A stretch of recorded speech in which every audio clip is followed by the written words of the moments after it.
Today, Ronin is going to help us demonstrate how to do a standing wrap.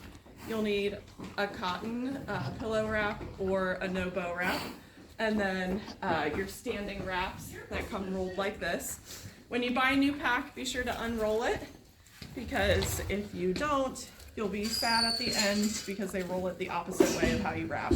So I usually completely unroll it and attach it to something.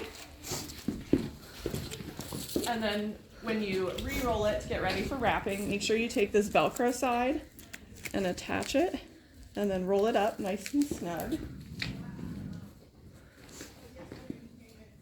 This will be good for if your horse stocks up or has a wound where you're to a point where you can reuse materials.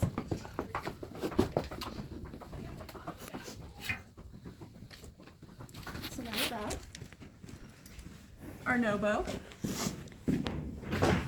And you start from the front, and on a front leg you'll go just below the knee.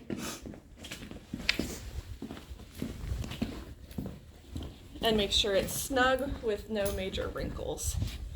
And usually it ends up on the outside of the leg. Now you'll take your standing wrap. And I always like to tuck a little bit underneath.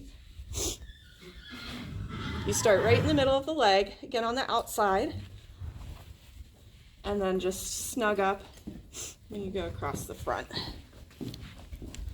And you want it to be snug but not over tightened.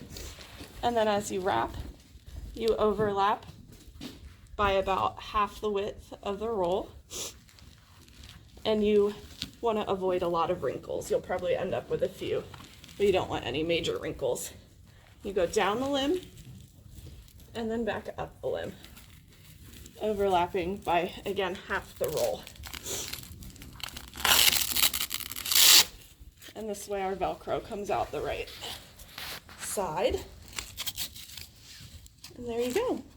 If it's snug enough, your horse will be able to keep it on at least for a day without it sliding around too much.